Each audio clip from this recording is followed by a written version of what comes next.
सभी का बहुत स्वागत है हमारी इस खास पेशकश विशेष कवरेज में। मैं हूं आपके साथ पयोधी शशि। अमेरिका में राष्ट्रपति चुनाव के लिए वोटिंग शुरू हो चुकी है अनुराग। जी हाँ, मैं हूं अनुराग दीक्षित और ये एक ऐसा चुनाव है जिस पर पूरी दुनिया की नजर है। डोनाल्ड ट्रंप या कमला हैरिस, कौन बनेगा अमेरिका का अगला राष्ट्रपति? अमेरिका में इलेक्शन का इंडिया से भी गहरा कनेक्शन है और इस वक्त की जो अपडेट है वो इस वक्त हम आपको दिखा रहे हैं। ईस्ट कोस्ट वर्जीनिया में वोटिंग शुरू हो चुकी है। इंडियाना, केंट की, कनेक्टिकट में वोटिंग शुरू हो चुकी है। साथ साथ जो अपडेट आ रही है इस वक्त की उसके मुताबिक न्यू जर्सी और न्यूयॉर्क में भी मतदान शुरू हो चुका है। तो जहां पर मतदान शुरू हो चुका है, यानी अब से थोड़ी देर पहले, वो आपको हम बता रहे हैं कूटनीति से लेकर शेयर बाजार और सामरिक मोर्चों तक अमेरिका के राष्ट्रपति चुनाव का असर नजर आ सकता है। इसीलिए ये चुनाव भारत के लिहाज से भी काफी महत्वपूर्ण है। अमेरिका का बिग बॉस कौन होगा, इस सवाल को लेकर हम आज संपूर्ण विश्लेषण करेंगे। अमेरिका में चुनाव की प्रक्रिया जटिल होती है, इसे भी आसान भाषा में आपको समझाएंगे। एक खास पैनल हमारे साथ जुड़ रहा है। हमारे साथ न्यूज नेशन नेटवर्क के editor in chief Manoj Gairola sir मौजूद हैं। साथ ही साथ पूर्व राजनयिक दीपक वोरा साहब हमारे साथ जुड़ चुके हैं। वरिष्ठ पत्रकार संजीव श्रीवास्तव सर हमारे साथ हैं। हमारे साथ अमेरिका के विस्कॉन्सिन से अंतर्राष्ट्रीय मामलों की जानकार पूर्णिमा नाथ भी जुड़ गए हैं। और हमारे साथ राजनीतिक विश्लेषक आरती टिक्कू भी इस वक्त जुड़ चुके हैं। आप सभी मेहमानों का बहुत स्वागत है। हम चलेंगे और जैसा हमने आपको बताया कि सरल भाषा में इस चुनाव का विश्लेषण आज हम करने वाले हैं, लेकिन उससे पहले ये रिपोर्ट देखिए।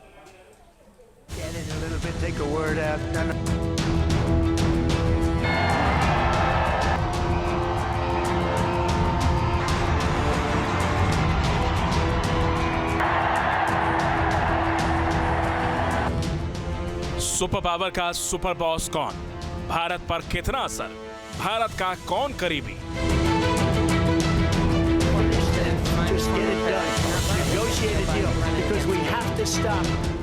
इन सवालों के साथ दुनिया की महाशक्ति अमेरिका का चुनावी महायुद्ध शुरू हो चुका है।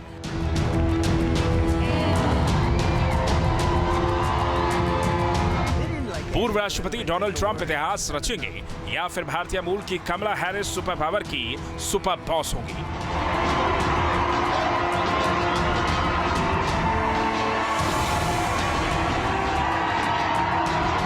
We are not going back.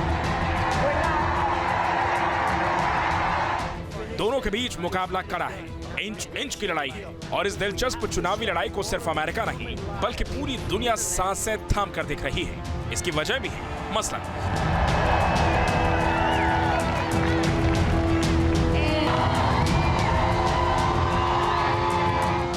America दुनिया की सबसे बड़ी अर्थव्यवस्था है। अमेरिका दुनिया का सबसे मजबूत मिलिट्री पावर है। अमेरिका जो भी करता है असर दुनिया पर पड़ता है। अमेरिका की पॉलिसी पूरी दुनिया को प्रभावित करती है। We have actually seen steady progress in our relationship with the US over the last 5 presidencies, including an earlier Trump presidency.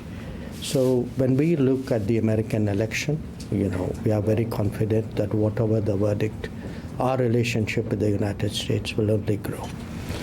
इसलिए भारत के लिए ये चुनाव भी उतना ही अहम है जितना कि दुनिया के दूसरे देशों के लिए। अब सवाल है कि अमेरिका का अगला राष्ट्रपति भारत के हितों को किस तरह प्रभावित करेगा और ये भारत में रह रहे लोगों पर किस तरह असर डालेगा।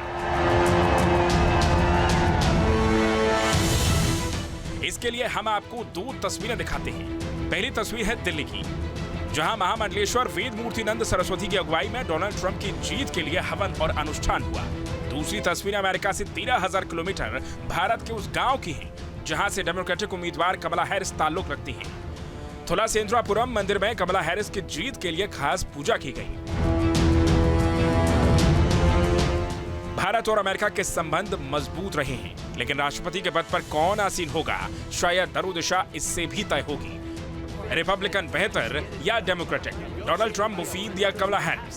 भारत के लिए दोनों के अपने ही अलग मायने हैं। एक तरफ कमला हैरिस हैं जो भारतीय मूल की हैं, इसलिए भारत के लोग उन्हें ज्यादा करीबी मानते हैं, तो दूसरी तरफ डोनाल्ड ट्रंप हैं जिनकी पीएम मोदी के साथ दोस्ती जग जाहिर है और वो भारत अमेरिका के मजबूत संबंधों के पक्षधर भी हैं। लेकिन भारत के लिए दोनों के फायदे और नुकसान भी हैं। कमला हैरिस मल्टीलेटरल कारोबार की वकालत करती हैं। ट्रंप व्यापार सौदों पर भारी शुल्क लगाने के पक्षधर में हैं। कमला हैरिस मौजूदा कारोबार पॉलिसी को ही आगे बढ़ा सकती हैं। ट्रंप की पॉलिसी वैश्विक कारोबार के लिए मुफीद नहीं। कमला हैरिस इंडो पैसिफिक साझेदारी पर फोकस कर सकती हैं। ट्रंप की पॉलिसी भी भारत को सामरिक मजबूत बनाने पर होगी। कमला हैरिस बीमा बाजार को कंट्रोल से मुक्त करने की समर्थक हैं। ट्रंप एफडीए जैसे मुद्दों के जरिए भारत के लिए मुश्किल खड़ी कर सकते हैं। कमला हैरिस प्रवासी भारतीयों के लिए वकालत करती हैं। डोनाल्ड ट्रंप इमिग्रेशन का भारी विरोध करते हैं, लेकिन कई मायनों में ट्रंप का जीतना भारत के लिए फायदेमंद भी है।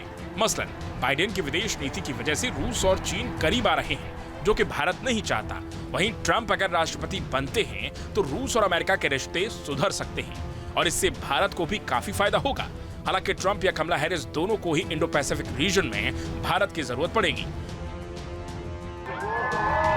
इतना ही नहीं, डोनाल्ड ट्रंप या कमला हैरिस जो भी आए, इससे वैश्विक प्रभाव भी पड़ेगा, जिसका असर भारत जैसे देशों पर भी पड़ना तय है। अगर ट्रंप की जीत होती है तो रूस और यूक्रेन की लड़ाई की तस्वीर बदल सकती है। इसकी वजह है ट्रंप और पुतिन की दोस्ती। इतना ही नहीं, उन्होंने यूक्रेन को दी जाने वाली आर्थिक मदद को बंद करने का कई बार ऐलान भी किया। अगर रूस यूरोप जंग रुकती है तो इससे निश्चित रूप से भारत को फायदा होगा। जबकि कमला हैरिस जीतती है तो बाइडेन की ही पॉलिसी जारी रहेगी। इसी तरह गाजा की जंग पर भी असर पड़ना तय है। कमला हैरिस बाइडेन की तरह इजराइल के साथ खड़ी होंगी। ट्रंप भी ऐसा ही करेंगे, लेकिन वो दावा करते हैं कि युद्ध का खात्मा वो जरूर करा देंगे। News nation.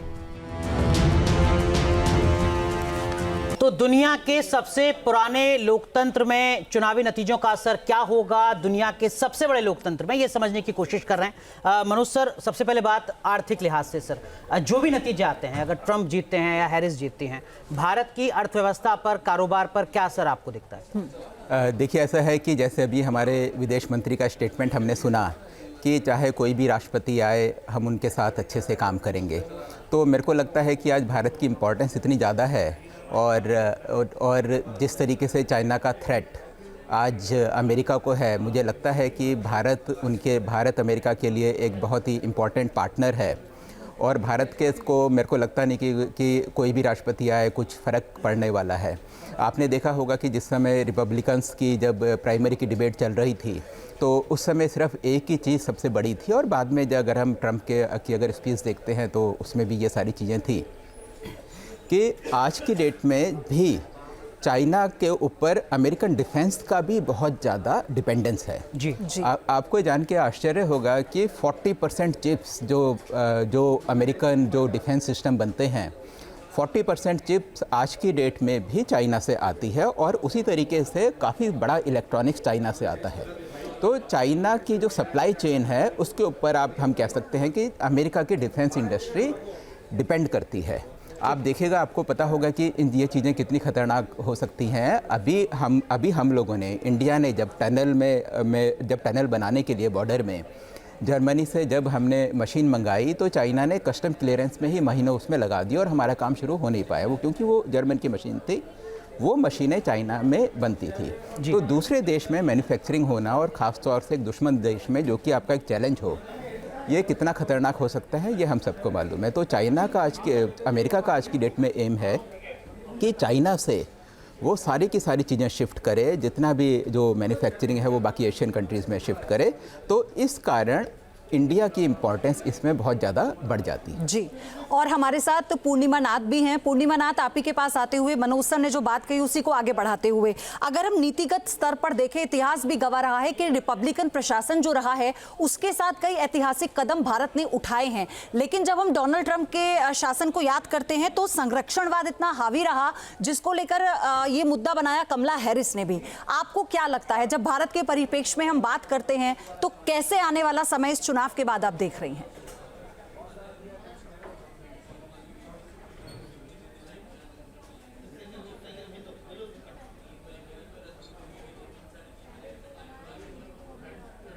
आवाज शायद नहीं मिल पा रही है। पूर्णिमा जी, आपको आवाज मिल पा रही है? जी, आई कैन हियर यू।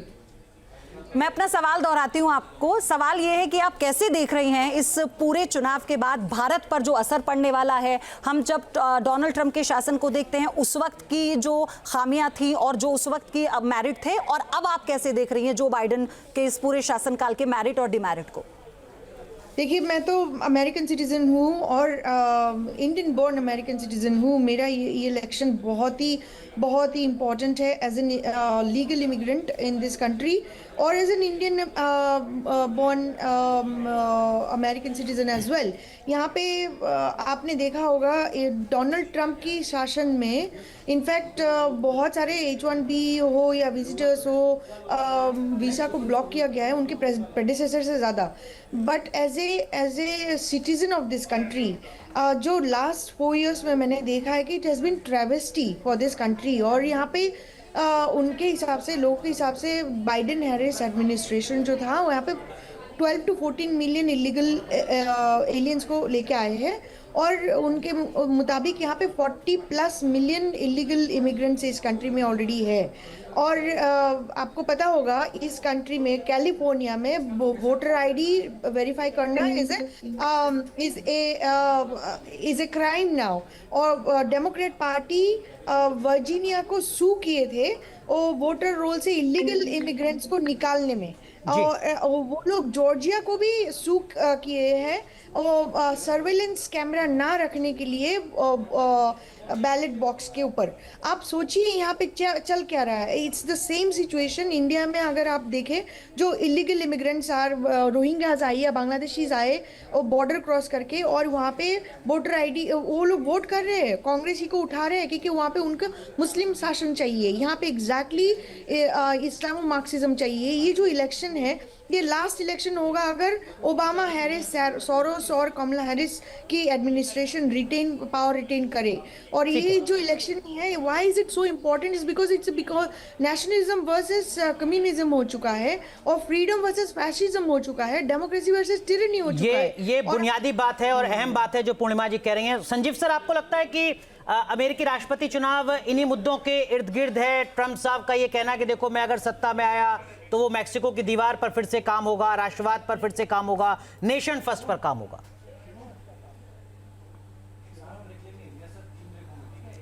देखिए, रिपब्लिकन्स और डेमोक्रेट्स का जो राजनीतिक विचारधारा में अंतर विरोध है या जो फर्क है वो इस बार और शार्प फोकस में है। तो जो बातें अभी मेरे से पहले पूर्णिमा जी कह रही थी, यू इंडियन अमेरिकन सिटीजन, वो बिल्कुल एक ट्रंप समर्थकों की लाइन है और बिल्कुल जायज़ है उनके हिसाब से, क्योंकि यही ट्रंप की लाइन है कि लास्ट इलेक्शन होगा अगर कमला हैरिस आ गई तो, और इट्स नेशनलिज्म वर्सेस कम्युनिज्म। ये सब ट्रंप साहब की तरफ से जो कैंपेन लाइंस हैं वो हैं। दूसरी तरफ से ये है कि अगर ट्रंप आ जाएंगे तो बहुत अराजकता हो जाएगी, ये बहुत अनप्रेडिक्टेबल हैं, बहुत ज़्यादा राइट की तरफ अमेरिकी राजनीति चली जाएगी। तो ये बहुत क्लियर कट पोजीशंस दोनों तरफ हैं। और यूजुअली क्या होता है अमेरिकी चुनाव में कि वो पोलराइज होता है इलेक्शन, और जो रिपब्लिकन वोटर है वो रिपब्लिकन के साथ ही होता है, डेमोक्रेट वोटर है वो डेमोक्रेट के साथ ही होता है। तो बहुत कम अंतर से या बहुत कम मार्जिनल वोटर्स रह जाते हैं, क्योंकि जैसे कि आपको मालूम होगा कि अमेरिका में डायरेक्ट लोग इलेक्ट नहीं करते, लोग इलेक्टर्स को इलेक्ट करते हैं और वो करीब जो 500 इलेक्टर्स होते हैं वो इन टर्न प्रेसिडेंट को इलेक्ट करते हैं अलग अलग स्टेट्स से। तो इस बार बहुत शार्प है। और जब तक बाइडेन थे बड़ा ऐसा लग रहा था कि ट्रंप साहब आसानी से जीतेंगे, फिर कमला हैरिस आई तो थोड़ा ये लगने लगा कमला हैरिस को एज है, आगे है। और चुनाव के दिन, मतलब ऐसे तो चुनाव सितंबर में पहला वोट डल चुका अमेरिका में, लेकिन चूंकि आज मेजर बड़ा चुनावी दिन है तो इस तक आते आते बिल्कुल वायर पे आ गया इलेक्शन का, बहुत ही कांटे का, कि बहुत मामूली अंतर से जो जीतेगा जीतेगा। 7 स्विंग स्टेट्स हैं जिनके बारे में आप जरूर आगे चर्चा करेंगे, और ये वहां के इलेक्टर्स कुल मिला के डिसाइड करेंगे, क्योंकि बाकी सारी स्टेट्स ऑलरेडी डिसाइडेड है कि रिपब्लिकन है कि डेमोक्रेट्स है। ये 7 स्विंग स्टेट्स का आउटकम अमेरिकी इलेक्शन को डिसाइड करेगा। कल सवेरे से नतीजा आने शुरू हो जाएंगे। और एक जो दूसरे पहलू पे बात चल रही थी वो कि भारत के लिए कौन बेहतर है, तो इस हमारी जो मौजूदा, हालांकि जयशंकर साहब की आपने साउंड बाइट चलाई थी जो बिल्कुल सही है कि 5 राष्ट्रपतियों को भारत अमेरिकी संबंध पिछले 2 दशक में देख चुके हैं और लगातार मजबूत ही हुई है। लेकिन ब्रॉडली स्पीकिंग, क्योंकि डेमोक्रेट्स थोड़े लिबरल हैं, थोड़े प्रो पाकिस्तान की तरह भी देखे जाते हैं, थोड़ा एंटी राइट देखे जाते हैं, तो कितना भी हम बैलेंस करें, लेकिन इंडियन पर्सपेक्टिव को, इस गवर्नमेंट को, मोदी जी की सरकार को ट्रंप ज्यादा माफिक आएंगे। ठीक है, और दीपक वोरा भी हमारे साथ हैं, लेकिन उससे पहले तस्वीरें हम आपको दिखा दें। न्यूज़ एजेंसी की तरफ से उन जो तस्वीरें आ रही हैं जहां पर वोटिंग चल रही है, सीधी तस्वीरें इस वक्त आपको हम दिखा रहे हैं। आप देखिए, लोग अपने मत का इस्तेमाल करने के लिए वहां पहुंचे हैं। तो इसी के साथ, लेकिन दीपक सर, अगर मैं डिफेंस पर आपसे बात करूं, भारत के परिप्रेक्ष्य में, मिडिल ईस्ट में जहां इतना ज्यादा तनाव है, भारत का अपना स्टैंड क्लियर रहा है, अमेरिका की अपनी स्ट्रैटेजी हमने लगातार बदलती देखी है, तो आप कैसे देख रहे हैं इन चुनाव को डिफेंस सेक्टर में, कैसे और भारत पर इसका असर पड़ेगा?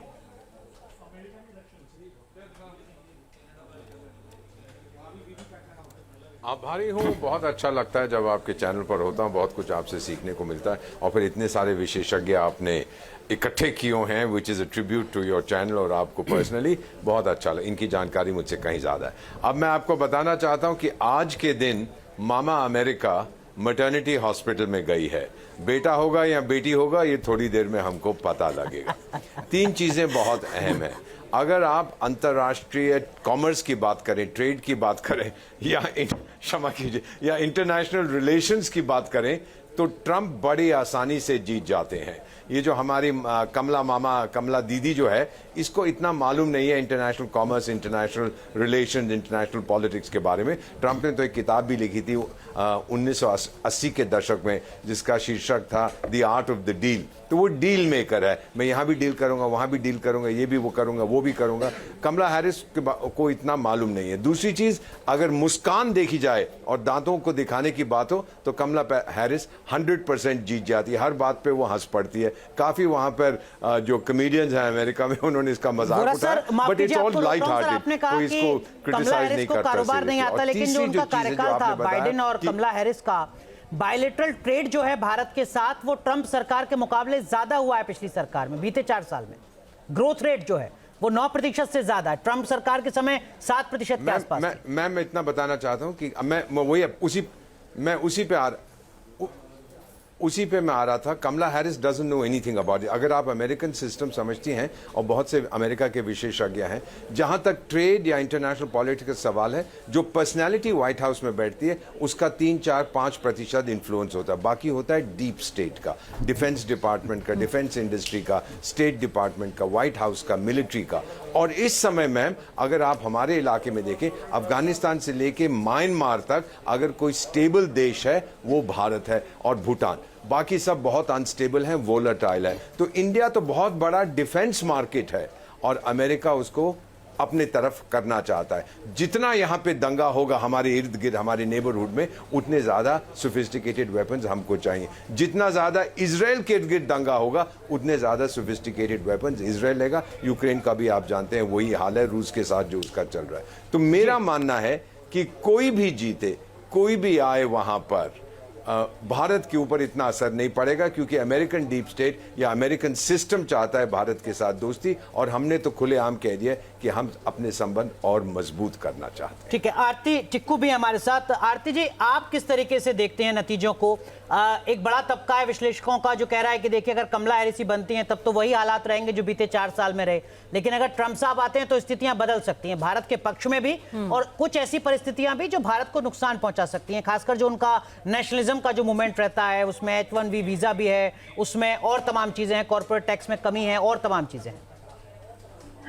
देखिए, डोनाल्ड ट्रंप बिल्कुल जो H1B का इशू आपने उठाया, लेकिन अगर आप साथ ही साथ देखें कि पिछले 4 साल में जो बाइडेन की सरकार ने इतने सारे इलीगल इमिग्रेंट्स दिए, और आज की डेट में जो डायस्पोरा है इंडिया का यूएस में, उनको ये चिंता है कि सब उनको शक की नजर से देखते हैं। जो एक एनवायरनमेंट बन चुका है इलीगल इमिग्रेंट्स के खिलाफ अमेरिका में, वो उसकी वजह से एक नेगेटिव इम्पैक्ट है इंडियन डायस्पोरा पे। तो ये कहना कि कमला हैरिस चूंकि वो लिबरल है, चूंकि डेमोक्रेट है, वो सबको आने देंगी, लेकिन साथ ही साथ में वो इलीगल इमिग्रेंट्स, आज की डेट में अगर आपको याद हो, पिछले हफ्ते ही अमेरिका ने, ये जो बाइडेन की सरकार है, कमला हैरिस की सरकार है, उन्होंने एक फ्लाइट भरकर इलीगल इंडियन इमिग्रेंट्स को वापस भेजा इंडिया में।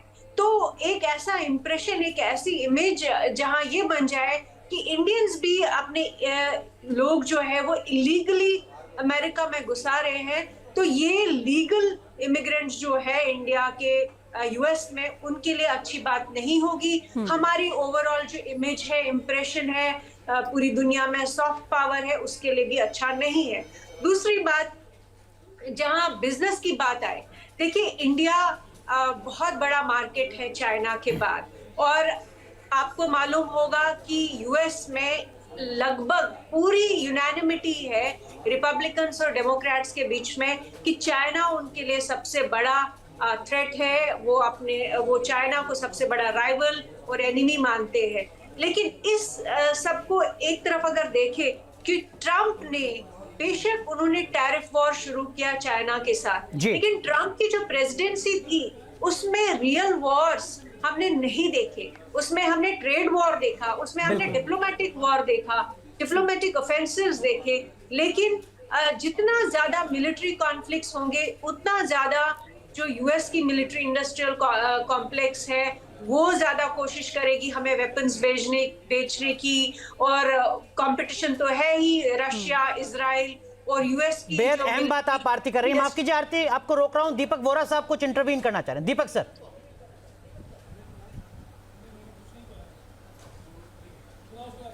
नहीं, मैं कुछ नहीं कहना चाहता, सिर्फ मैं तारीफ कर रहा था जो आरती मैडम कह रही है, उनकी जानकारी बेमिसाल है, बिल्कुल सही कह रही हैं। चाइना का मार्केट खत्म हो गया, अमेरिका दुनिया का नंबर 1 आर्म्स एक्सपोर्टर है, भारत आज दुनिया में नंबर 1 आर्म्स इंपोर्टर है। आत्मनिर्भर भारत करके कम हो जाएगा तो आत्मनिर्भर भारत पर भी प्रेशर पड़ेगा, आप देखिएगा इसको। ठीक है, लेकिन मनोज सर एक बुनियादी बात सर, पिछले लगभग 1 महीने से जो भारतीय शेयर बाजार है वो गिर रहा है। ऐसा माना जा रहा है कि लगभग 10-15 लाख करोड़ रुपए निवेशकों का डूब गया है। अलग अलग पहलू बताए जा रहे हैं, उसमें एक पहलू यूएस का इलेक्शन भी है कि देखिए वो रिजल्ट अपने आप में एक बड़ा फैक्टर है। क्या आपको भी ऐसा लगता है, और नतीजों के बाद क्या स्थितियां सुधरेंगी अगर ट्रंप साहब आते हैं तो, या हैरिस आती हैं तो, और क्या सेक्टर वाइज बदलाव देखने को मिलेगा? देखिए ऐसा है कि अगर आज हम देखें तो हमें ये नहीं मालूम, मतलब एक दिन अभी इलेक्शन शुरू हुआ है और हमें ये नहीं मालूम कि कल जब रिजल्ट आएंगे तब उस समय ट्रंप प्रेसिडेंट बनेगी या हैरिस बनेंगी। तो ऐसे में शेयर मार्केट क्यों डूबा, ये मेरे को आज तक ये जो चीज़ है मुझे समझ नहीं आई। पर ये बात फैक्ट है कि कल इंडियन शेयर मार्केट डूबा था, जापानीज शेयर मार्केट डूबा था, चाइना को छोड़ के एशिया के सारे शेयर मार्केट डूबे थे जी। अगर अब हम देखें, अगर अभी हम इंडिया पर ही फोकस करें, आप देखेगा कि इंडिया आज की डेट में वर्ल्ड की लार्जेस्ट ग्रोइंग इकोनॉमी है। $4 ट्रिलियन इकोनॉमी हम इस साल हो जाएंगे जी। तो हमारी एक इम्पोर्टेंस बहुत ज़्यादा है। इंडिया और अमेरिका के बीच में जो ट्रेड है वो $191 बिलियन का ट्रेड 2023 था। तो वो जो ट्रेड था तो इसमें जो बैलेंस ऑफ ट्रेड है वो इंडिया के फेवर में मेरे ख्याल से $30-35 बिलियन के करीब है जी। अब ट्रंप के आने से हमें नुकसान क्या हो सकता है? ट्रंप जो अपने इलेक्शन स्पीच में 2016 में भी बोला था, 20 में भी बोला था और अभी भी उन्होंने कहा है वो ये है कि भाई हम इंडिया के ऊपर टैरिफ इंक्रीज करेंगे। लेकिन अब देखें कि हम क्या चीज़ उनको एक्सपोर्ट करते हैं इंडिया से। हम उन्हें एक्सपोर्ट करते हैं stones, precious stones, James and jewellery, pharma और सर्विसेज में सॉफ्टवेयर, पेट्रोलियम भी हम उन्हें करते हैं। तो आप भाई जेम्स एंड ज्वेलरी, स्टोन, इसमें टैरिफ लगा के करेंगे क्या? भाई जब वो कहते हैं कि भाई वो मोटरसाइकिल है उस पर 200% टैरिफ था, हमने उसको कम कर दिया 150% to 100%। पर अगर इंजीनियरिंग, इलेक्ट्रॉनिक अगर इंडिया एक्सपोर्ट कर रहा होता तब तो आप वो उस टैरिफ का इम्पैक्ट पड़ता। तो इसलिए ट्रंप के आने का मेरे को लगता है कि नहीं कि H1B वीज़ा को छोड़कर कोई लंबा चौड़ा इम्पैक्ट पड़ने वाला है। और आज की डेट में इंडियन सॉफ्टवेयर पूरे के पूरे संसार की मजबूरी है, क्योंकि सारे का सारा सॉफ्टवेयर पूरे वर्ल्ड में जो बेस है उसका इंडिया में ही है। सबसे ज़्यादा सॉफ्टवेयर इंजीनियर इंडिया में ही है। और चाहे वर्ल्ड की कंपनी कोई भी कहीं भी हो, चाहे वो माइक्रोसॉफ्ट हो, चाहे वो कहीं भी कंपनी हो, उसका एक सॉफ्टवेयर सेंटर इंडिया में, बेंगलोर में, गुड़गांव में, नोएडा में ज़रूर होगा जी। तो ये तो मेरे को लगता नहीं कि इंडिया और इसमें बहुत ज़्यादा फ़र्क पड़ना है। अगर हम चाइना की बात करें तो चाइना में ट्रंप ने 2016 में टैरिफ इम्पोज किए थे 60% तक जी। उसके बाद जब बाइडेन गवर्नमेंट आई, बाइडेन गवर्नमेंट ने वो सारे के सारे टैरिफ तो कंटिन्यू रखे। उनका पर्पस बेसिकली ये था कि जो बैलेंस ऑफ ट्रेड जो चाइना और अमेरिका के बीच में है वो हम कम कर सकें। ठीक है, तो बाइडेन ने तो जब बाइडेन की सरकार आई 2020 में, तो वो सारे के सारे जो टैरिफ थे वो वैसे के वैसे रहे और वो लोग और ज़्यादा पॉलिसी लेकर आ गए। एक सबसे बड़ी पॉलिसी वो लेकर आए थे, चिप्स एंड साइंस एक्ट।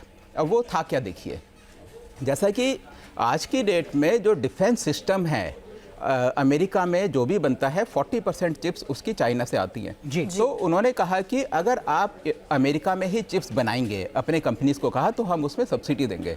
और सब्सिडी का भी लेवल आप देखिए, माइक्रॉन ने प्रोजेक्ट अपना वहाँ डाला अंडर दिस पॉलिसी, $40 बिलियन का $40 बिलियन का प्रोजेक्ट डाला कि हम सेमीकंडक्टर अमेरिका में बनाएंगे और सब्सिडी उसको कितनी मिल रही है, $38 बिलियन। तो जो हमारी PLI स्कीम्स हैं इंडिया की, अब इंडिया में मैन्युफैक्चरिंग की ग्रोथ क्यों हुई है? इंडिया में मैन्युफैक्चरिंग की ग्रोथ हुआ है, PLI बहुत बड़ा फैक्टर है। और आप देखिएगा कि वहाँ वो PLI के ही इक्विवेलेंट है, लेकिन वहाँ कितनी ज़्यादा सब्सिडी है। $40 बिलियन में $38 बिलियन सरकार डॉलर तो सरकार वहाँ दे रही है, और किस तरीके से वो लोग अपने इंडस्ट्री को सपोर्ट कर रहे हैं। तो मेरे को लगता है तो, और ये जो पॉलिसी है, मतलब जो ट्रंप ने शुरू करी पॉलिसी, वो पॉलिसी ये लोग आगे और लेकर गए। तो दीपक वोरा जी जैसे कह रहे थे कि वहाँ एक डीप स्टेट है, तो चाहे सरकारें चेंज होती है लेकिन कोर पॉलिसी उनकी वही रहती है। आरती टिक्कू भी कुछ कह रही है, मैं आऊंगी। आरती जी, आप अपनी बात कहिए। एक छोटा सा कमेंट ये कि H1B वाला इशू, मुझे नहीं लगता है कि ट्रंप सरकार के अंडर कोई हम लोगों को कोई बहुत ज्यादा नुकसान होने वाला है, क्योंकि ट्रंप इनफैक्ट उन्होंने इलेक्शन पिछले 1-2 महीने पहले ही उन्होंने एक स्टेटमेंट दिया जिसमें उन्होंने कहा कि वो इंडिया से वो हाईली क्वालिफाइड स्किल जो है वो चाहेंगे कि वो लाना। इनफैक्ट उन्होंने अपनी पुरानी पॉलिसी से वो शिफ्ट हुए हैं। उन्होंने अब जो पिछली टर्म में उन्होंने ये कहा था कि वो H1B भी रिड्यूस करेंगे, वो नहीं आने देंगे बाकी लोगों को। इस बार की उनकी पॉलिसी ये है कि वो हाई स्किल्ड लेबर लाएंगे, लेकिन जो लोअर स्ट्रेटा है, लोअर लेवल का जो स्किल आता है, मुझे नहीं लगता है कि उसको उतनी छूट मिलेगी। और शायद ये कारण भी है कि कमला हैरिस भर के वापस भेज रही है जो इलीगल इमिग्रेंट है, जो कि हाईली स्किल्ड लेबर नहीं है। जी, लेकिन इसी बीच आपको बताएं, अमेरिकी चुनाव में जिस तरह से अभी जो वोटिंग शुरू हुई है, तस्वीरें हम आपको दिखा रहे थे, रेड और ब्लू स्टेट क्या होते हैं, स्विंग स्टेट कौन से होते हैं और वो किस तरह से जीत हार की जो बड़ी भूमिका निभाते हैं, ये जानने के लिए चलेंगे हमारी सहयोगी हिमानी नथानी के पास। सबसे पहले अमेरिकी चुनाव के अगर अंक गणित की हम बात करें तो कुल इलेक्टोरल कॉलेज की अगर बात करें तो वो 538 है और इलेक्टर्स की संख्या 535 है। अतिरिक्त इलेक्टर्स की अगर हम बात करें तो उनकी संख्या 3 है। और बहुमत के आंकड़े की अगर बात करें तो वो जो नीचे यहां पर आपको लाल रंग में यहां पर नजर आ रहा है ब्लिंक करता हुआ, 272 इसका आंकड़ा है। हाउस ऑफ रिप्रेजेंटेटिव की अगर हम बात करें तो उनकी 435 उनकी संख्या। सीनेट के सदस्यों की बात करें तो वो 100। बहुमत का आंकड़ा हम लगातार यहां पर आपको दिखा रहे हैं। तो ये अमेरिकी चुनाव का जो अंक गणित है। अब थोड़ा आसान भाषा में हम आपको इसको समझाने की कोशिश करते हैं कि क्या है इसकी चुनाव की प्रक्रिया। अमेरिका के नतीजे पॉपुलर वोट से तय नहीं होते हैं। तो आपको चाहे कितने ही पॉपुलर वोट मिल जाए, जरूरी नहीं है कि अगर आपको ज्यादा मिले तो आप ही जीतेंगे चुनाव। आम वोटर्स के वोट को दरअसल पॉपुलर वोट कहा जाता है। क्या होता है पॉपुलर वोट, ये हम पहले यहां पर आपको बता रहे हैं। और सीधे राष्ट्रपति के लिए वोट नहीं करते हैं जो अमेरिकी वोटर्स होते हैं। ये आसान भाषा में अमेरिकी चुनाव की प्रक्रिया हम आपको बता रहे हैं। हर स्टेट में इलेक्टर ग्रुप के लिए करते हैं वोट, और इसके अलावा जीत के बाद इलेक्टर्स करते हैं राष्ट्रपति के लिए वोट। ये प्रक्रिया हम आपको बता रहे हैं कि चुनावी मुकाबला राष्ट्रीय नहीं बल्कि जो स्टेट वाइज है वो दरअसल होता है। अमेरिका में कुल 538 इलेक्टोरल कॉलेज या फिर सीट आप उसको कहिए वो होते हैं। भारत की तरह ही वहां भी बहुमत से बनती है सरकार और बहुमत का आंकड़ा है 272। भारत पे बहुमत के लिए 50% यानी कि 272 सीटों की जरूरत होती है। और यहां भी अगर हम उस तरह से देखें तो अमेरिका में भी 50% यानी कि 270 इलेक्टर्स की आपको जरूरत होगी। वो अंक गणित हमने पूरा यहां पर आपको बताया। अब हम आपको बताते हैं वो रेड ब्लू का क्या खेल आखिर है। वो रेड ब्लू क्या है ये आप यहां पर देख रहे हैं।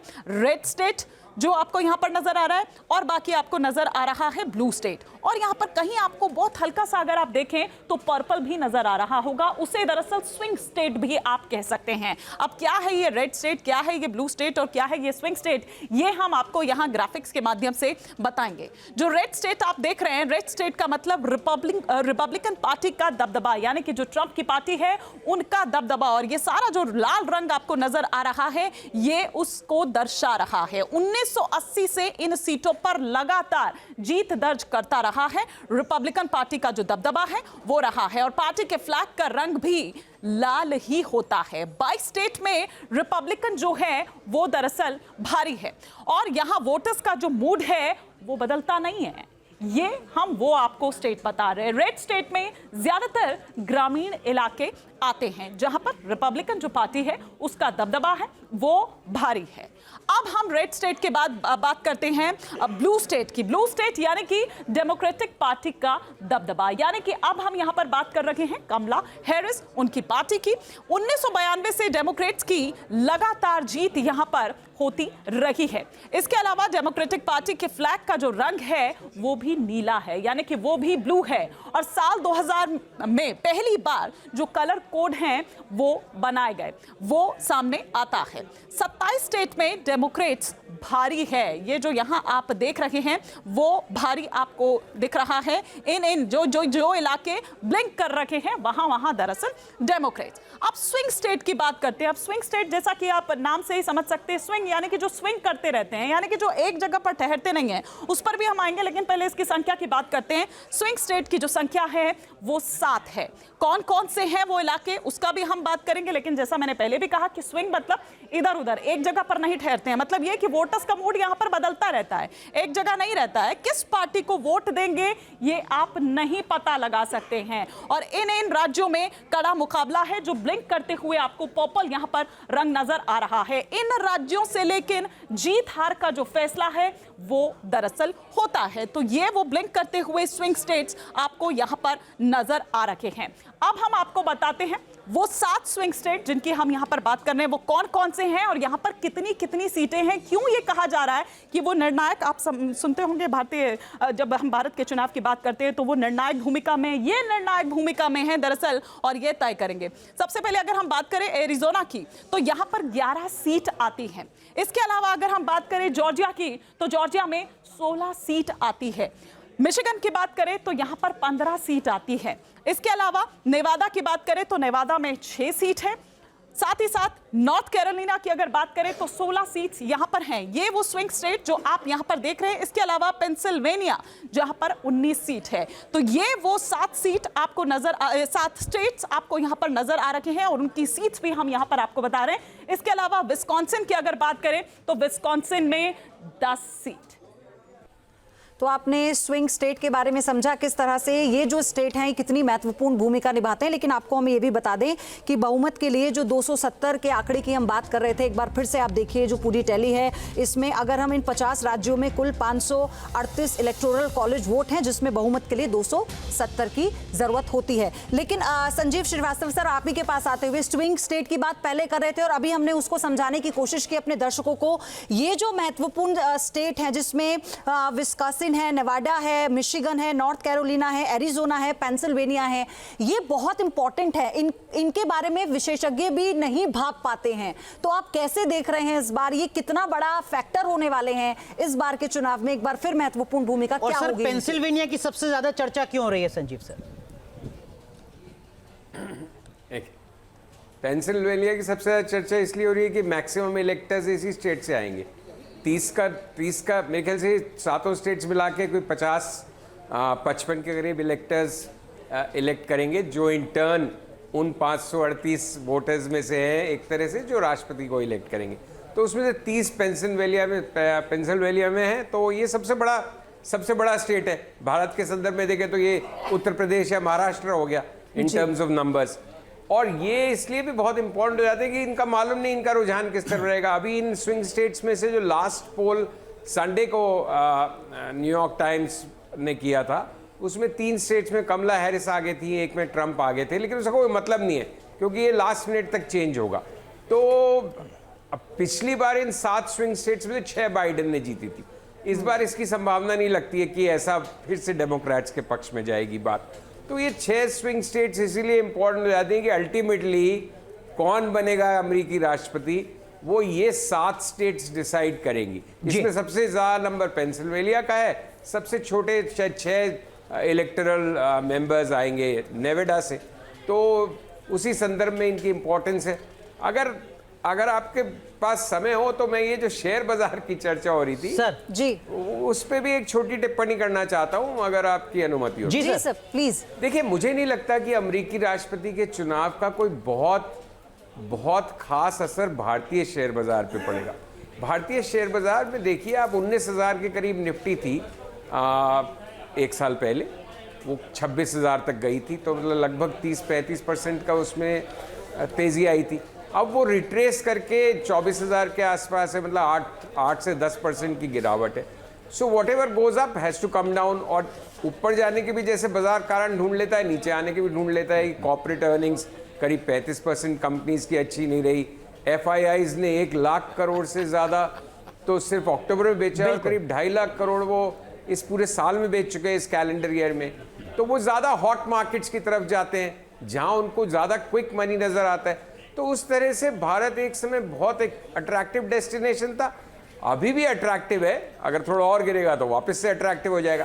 तो ये उठापटक चलती रहती है मार्केट जी। बट चूंकि कमला हैरिस रिच को टैक्स करने की बात कर रही हैं ज्यादा, जिसकी बात यहाँ जैसे राहुल गांधी करते हैं, रीडिस्ट्रीब्यूशन ऑफ वेल्थ, तो उसका नेगेटिव असर वहाँ के मार्केट्स पे पड़ेगा शायद, और उसका स्पिन ऑफ इफेक्ट कुछ हद तक भारत में पड़ सकता है। और ट्रंप चूंकि प्रो रिच हैं और थोड़ा सा टैक्सेशन को सिंप्लीफाई करने की बात करते हैं या कम करने की बात करते हैं, तो उसका भी असर वहां के शेयर बाजार पे थोड़ा पॉजिटिव रहेगा, उसका भी स्पिन ऑफ इफेक्ट भारत पे आएगा। तो इतना सही फर्क पड़ेगा और मोमेंट्री होगा। भारत के संदर्भ में 2-4 दिन का खेल से हमारी अर्थव्यवस्था के हिसाब से मार्केट का मूवमेंट रहेगा। ठीक है, लेकिन पूर्णिमा नाथ जी, जब पिछली बार डोनाल्ड ट्रंप चुनाव हारे थे तो कई वजह थी। वो कोरोना को मैनेज नहीं कर पा रहे थे, रंग भेद को लेकर जिस तरीके की उनकी टिप्पणियां थी उसकी वजह से आलोचना हो रही थी, एक एरोगेंस थी, जैसा भी संजीव सर भी कह रहे हैं कि वो पॉलिटिशियन नहीं है, मूलतः बिजनेसमैन है, तो उस तरीके की एरोगेंस दिखती थी, खासकर सोशल मीडिया पर जो उनके पोस्ट होते थे। अब क्या कुछ बदला है बीते 4 साल में कि लड़ाई आपको ट्रंप साहब के पक्ष में नजर आती है? देखिए, ये जो इलेक्शन है, ये खास करके it's not just about internal politics, domestic politics, बल्कि इंटरनेशनल फॉरेन अफेयर्स में भी बहुत काफ़ी चर्चा हुई है।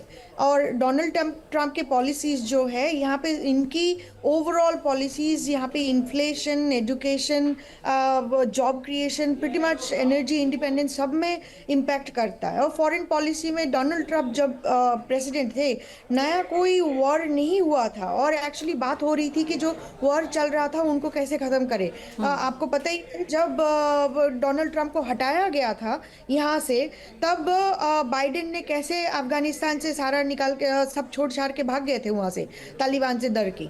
The point I am trying to say over here is that Donald Trump is not just for good for the regular people over here in United States, लेकिन पूरे वर्ल्ड के लिए अच्छा है, और पीस के लिए अच्छा है। और वॉर मॉन्गरिंग जो डीप स्टेट है यहाँ पे जो मिलिटेंट एजेंसी खड़ी हुई है अपने वेपन बेचने के लिए, वॉर शुरू करने के लिए, ये कम होने वाला है। और कोई कह रहा था कि यहाँ पे, मैं स्क्रीन देख नहीं पा रही तो मुझे समझ नहीं आ रहा था कौन कह रहे थे, लेकिन कोई ये कह रहे थे कि डोनाल्ड ट्रंप जो है, कमला हैरिस जो है टैक्सेशन की बात कर रहे थे, रिच की। मुझे आप एक बात बताइए, अनरियलाइज्ड कैपिटल गेन्स में टैक्स लगाने की बात कर रहे हैं। जो बिजनेसमैन है, जो जॉब क्रिएटर है, वो यहाँ पे जॉब क्यों क्रिएट करेंगे?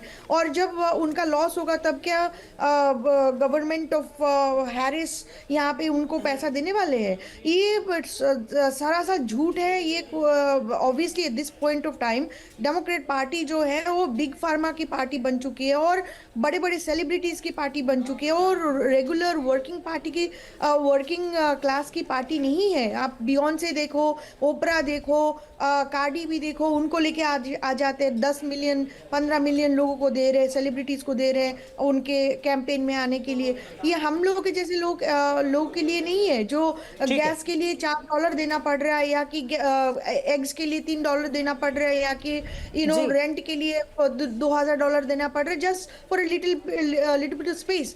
जो कमला हैरिस जो इस कंट्री को किया है, जो बाइडेन ने किया है, जो ओबामा और सोरोस ने इस कंट्री की हालत किए हैं, ये सिर्फ और सिर्फ ट्रम्प फिक्स कर सकता है। और it is right for this country as well as for the world. और भारत के लिए भी ट्रम्प ही अच्छा होंगे। मुझे एक बात बताइए, कमला हैरिस भारत में कितना बार गए जब से वो वाइस प्रेसिडेंट बनी है? बड़ा आप लोग कहते हो ना वो इंडियन डिसेंट है, कितनी बार गई है? उन्होंने तो अभी हाल में सोशल मीडिया पर पोस्ट किया जिसमें उन्होंने अपनी याद साझा की कि देखिए किस तरीके से मेरा भारत के साथ कनेक्शन है। मेरी माँ 19 साल की थी जब भारत छोड़कर यहाँ पर आई।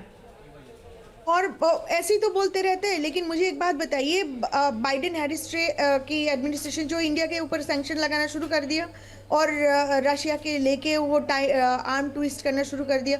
मुझे तो आपको ये नहीं समझ आ रहा है, इनकी आइडेंटिटी के लेके आप उछल कूद रहे हो, लेकिन उनकी जो पॉलिसी है नहीं, हम उछल कूद नहीं रहे हैं पूर्णिमा जी, हम तो सिर्फ समझने की कोशिश कर रहे हैं आप जैसे वरिष्ठ लोगों के पैनल से। पयुधी बिल्कुल, लेकिन आरती जी ये अच्छी बात है लेकिन कि आप इस वक्त अमेरिका में हैं लेकिन फिर भी आप भारतीय नेता और प्रवक्ता की तरह ही अपनी बात कह रही हैं, ये बहुत अच्छी बात है, समानता नजर आ रही है। नहीं, लेकिन डोनाल्ड ट्रंप के दिवाली वाली ट्वीट पे भी लोगों ने बड़ा उस पे सारे भारतीयों ने बहुत अच्छा रिस्पांस भी दिया है जब उन्होंने दिवाली की शुभकामनाएं दी। बहरहाल, लेकिन आरती टिक्कू जिस बात का जिक्र भी शुरुआत में अपनी बात में पूर्णिमा ने किया, लेकिन हम अब एक लेटेस्ट सर्वे में देख रही थी, उसमें देखा गया कि जो डोनाल्ड ट्रंप के प्रति जो वहां के मुस्लिम लीडर्स हैं उनका भी रुझान हमने देखा। वो मुस्लिम लीडर्स जो शायद उनका कभी वोट बैंक नहीं थे, जो उनकी उनमें नाराजगी थी कि डोनाल्ड ट्रंप हमेशा से जो मुस्लिम लीडर्स हैं या फिर जो पूरी कम्युनिटी है उसे लेकर जो अपने बयान देते रहे, उसका विरोध उन्होंने किया। इसके पीछे की क्या यही वजह है कि जो बाइडेन या कमला हैरिस का जो गाजा को लेकर स्टैंड रहा, मिडिल ईस्ट में जो स्टैंड रहा, क्या ये एक बहुत बड़ा कारण है कि उन्हें नुकसान हुआ और ट्रंप को फायदा हो रहा है इससे? देखिए, बिल्कुल डेमोक्रेट पार्टी अपने आप को प्रो मुस्लिम मानती है और प्रो मुस्लिम दिखाती भी है। कमला हैरिस की जो अगर आप देखें उन्हीं की पार्टी की इल्हान उमर है और भी एक जो गैंग ऑफ 5 है, वो जो अक्सर इस्लामोफोबिया की बात करते हैं, वो सब डेमोक्रेट पार्टी में है। लेकिन जब से गाजा में वॉर शुरू हुआ, अक्टूबर 7 को जो अटैक किया हमास ने इजरायलियों के खिलाफ, उसके बाद से जो लगातार गाजा में हो रहा है, वो दिल दहलाने वाली पिक्चर जब सामने आती है तो अक्सर मुझे लगता है कि मुस्लिम वोट बैंक जो डेमोक्रेट्स का है वो इस एक डायलेमा में है कि डेमोक्रेट्स जो अपने आप को लिबरल मानते हैं, इस्लाम के फेवर में बोलते हैं, मुसलमानों के फेवर में बोलते हैं, लेकिन जब असल बात आई कि गाजा में जुमला हैरिस की सरकार ने फुल बैकिंग दी नेतन्याहू को, फुल बैकिंग चल रही है अभी भी, और गाजा को साफ किया जा रहा है, मुसलमान जो पैलेस्टीनियंस जो है उनको साफ किया जा रहा है, उसमें हजारों में महिलाएं हैं, हजारों में बच्चे हैं, बूढ़े हैं, जिनका कोई, मुझे नहीं लगता है कि कोई आतंक के साथ कोई कनेक्शन है। ठीक है, तो उस हिसाब से मुस्लिम जो इमिग्रेंट है यूएस में, वो खफा है जो बाइडेन से, वो खफा है कमला हैरिस से, क्योंकि कमला हैरिस भी पूरी तरह से ये नहीं समझा पा रही। आरती जी, पूर्णिमा नाथ कुछ कहना चाह रहे हैं, लेकिन माफ कीजिए पूर्णिमा जी, समय थोड़ा कम है। मनुष्य सर, 2023 में एक आई सेट करके समझौता हुआ था इंडिया और यूएस के बीच में, जिसमें artificial intelligence, biotech, clean energy, इस पर दोनों देश काम करेंगे। अगर ट्रंप साहब आते हैं तो क्या आपको लगता है कि इस क्षेत्र में लगातार ऐसे ही काम होता रहेगा? क्योंकि हमने देखा कि ट्रंप साहब तो पेरिस समझौते से खुद को उन्होंने अलग कर लिया था, क्लीन एनर्जी के नाम पर, कार्बन उत्सर्जन के नाम पर। देखिए, ऐसा है कि क्लीन एनर्जी एक अकेला सेक्टर है जहाँ की इंडिया की और ट्रंप की जो पोजीशन है वो अलग है, और यही एक ऐसा सेक्टर है जहाँ की बाइडेन की और ट्रंप की जो पोजीशन है वो अलग है। लेकिन बाकी सारे सेक्टर्स में मुझे लगता नहीं कि कुछ लंबा चौड़ा फ़र्क पड़ने वाला है। जो पॉलिसी चली आ रही है वही पॉलिसी आगे चलती रहेंगी, क्योंकि लीडरशिप चेंज होगी तो माइनर उसमें चेंजेस ज़रूर होंगे। लेकिन हमने देखा कि 2016 में जब ट्रंप आए थे तब से जो पॉलिसीज़ चली आ रही हैं अमेरिका की, चाहे वो चाइना के साथ पॉलिसी हो चाहे इंडिया के साथ पॉलिसी हो, वो पॉलिसियाँ उसी रास्ते पर चलती गई हैं। और इंडिया से अमेरिका के जो टाई है या जो भी संबंध हैं वो पहले से कहीं ज़्यादा स्ट्रॉन्ग हुए हैं। अच्छा, लेकिन अनुराग, मैं एक दो चीज़ें मैं देख रहा था। एक तो हम अगर इंडियन अमेरिकन्स की बात करें कि इंडियन अमेरिकन्स, क्योंकि वहाँ अगर वोट का सिर्फ 1% है तो उनका सिग्निफिकेंस वहाँ कितना है। तो एक डेटा मैं देख रहा था, वो ये था कि जो स्विंग स्टेट्स हैं, स्विंग स्टेट्स में जहाँ की हार जीत का मार्जिन सिर्फ 0, ऐसे तीन स्टेट्स हैं, जॉर्जिया हो गया और ऐसे 2 स्टेट्स और हैं जहाँ की हार जीत का मार्जिन सिर्फ 0.5% था या बहुत कम है, मार्जिनल है। और वहाँ जो इंडियन अमेरिकन्स हैं वो 1.5% तक हैं। इसका मतलब ये कि अगर इंडियन अमेरिकन्स बहुत कम परसेंटेज होते हुए भी एक सिग्निफिकेंट वोट फैक्टर हो सकते हैं अगर वो किसी एक पर्टिकुलर कैंडिडेट की तरफ अलाइंड हैं। और दूसरी चीज़ वो वहाँ ये है कि जैसे आज इलेक्शन मतलब आज वहाँ इलेक्शन है, तो अगर वहाँ टोटल नंबर ऑफ जो वोटर्स हैं वो हैं 240 मिलियन जी, और उसमें से जनरली 2/3 ही वोट डालते हैं, मतलब संसार में कहीं भी और अमेरिका में भी देखें तो 67% ही वोट पड़ते हैं। तो जो टोटल वोट्स होंगे वो 160 मिलियन होंगे। तो आज का इलेक्शन, आज की वोटिंग शुरू होने से पहले उनमें से आधे लोगों ने वोट अपना पहले ही डाल दिया था। 82 मिलियन उससे पहले ही वोट डाल चुके थे। तो ये भी एक इंटरेस्टिंग चीज़ है जो कि एक अमेरिका के लिए मेरे ख्याल से एक बिल्कुल ही यूनिक चीज़ है। दीपक सर, आप भी कुछ कहना चाहते हैं, लेकिन मैं सवाल के साथ चाहती हूँ अपनी बात आप पूरी करें मनोज सर की बात को आगे बढ़ाते हुए। लेकिन जब हम व्यापार की बात करते हैं तो जो जितनी भी हमारी अंतर्राष्ट्रीय संस्था हैं उसमें जो अमेरिका का दबदबा है उसे हम डिनाई नहीं कर सकते, वो उसका दान दाता रहा है। और संयुक्त राष्ट्र जैसे शिखर पर भी भारत जैसे जो देश हैं वो अपनी बात को, अपनी चीज़ों को उसी तरह से रख पाएं, इसलिए बहुत ज़रूरी है सही लीडरशिप आना। तो आप किसे देख रहे हैं कि कमला हैरिस जब आती हैं तो और ज़्यादा आसानी होगी या फिर ट्रंप के आने से ही? DJs at the polls is bringing the beats.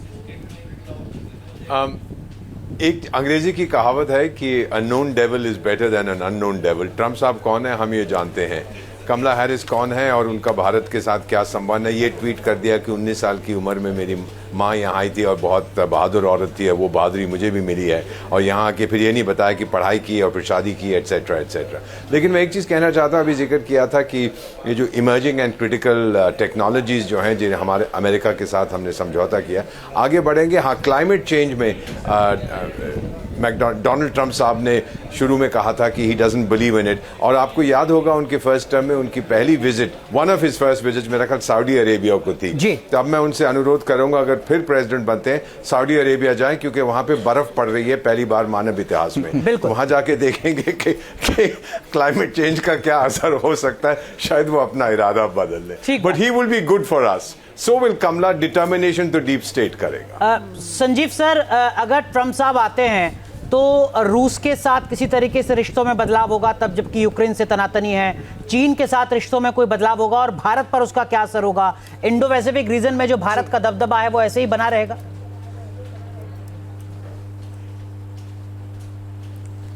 देखिए, अब ट्रंप साहब ने दावा तो ये किया है कि अगर वो जीते हैं तो 24 घंटे में रूस और यूक्रेन की लड़ाई खत्म कर देंगे। तो ट्रंप साहब का जो बड़बोलापन है वो उनकी पूरी शख्सियत का एक हिस्सा है, और उनको चाहने वाले उसको पूरी तरह से उसका लुत्फ लेते हैं, उसको एंजॉय करते हैं, उसको पसंद करते हैं। वो उसको एक किस्म का माचो पर्सन की तरह से देखते हैं। मुझे नहीं लगता इतनी आसानी से ये, चाहे वो मिडल ईस्ट के मुद्दे चल रहे हों, चाहे वो यूक्रेन रशिया का है, ट्रंप साहब भी क्या जादू की छड़ी घुमा पाएंगे। लेकिन वो बुनियादी रूप से प्रो बिजनेस एंटी वॉर है। उनको लगता है ये सारी चीज़ें नुकसान की हैं तो वो नहीं करनी चाहिए। और क्लाइमेट चेंज की सभी बातें कर रहे हैं, तो मैं भी, ट्रंप का फेमस स्टेटमेंट है कि 500 साल बाद क्या होता है, who the hell cares about that. तो एक उनका एटीट्यूड है और वो उनकी पर्सनालिटी का हिस्सा है। उसी के वही pros and cons, pluses minuses, उसी पे अमेरिकी जनता वोट डाल रही है कि देखिए। लेकिन उनके कैरेक्टर में एक कुछ कलरफुल पर्सनालिटी तो है। कमला हैरिस तो काफ़ी क्षमा कीजिएगा, मैं कोई ऐसे नहीं, लेकिन उस तरह से कोई कलर नहीं है उनके, वो बेरंग सी पर्सनालिटी। हालांकि 2016 के राष्ट्रपति चुनाव में आरोप लगा था कि रूस ने ऑनलाइन डोनाल्ड ट्रंप को सपोर्ट किया था, प्रचार किया था, जिसके बाद बाइडेन साहब और ज्यादा भड़क गए थे। हो सकता है शायद ये एक वजह हो जिसके चलते वो कह रहे हैं कि मैं चुटकियों में युद्ध को खत्म करा दूंगा। बहुत बहुत शुक्रिया सर, समय पूरी तरीके से खत्म हो गया है। संजीव सर माफ कीजिएगा, बहुत बहुत शुक्रिया आप सभी का जुड़ने के लिए और अमेरिका के राष्ट्रपति चुनाव का मतलब भारत के लिहाज से क्या होगा ये समझाने के लिए।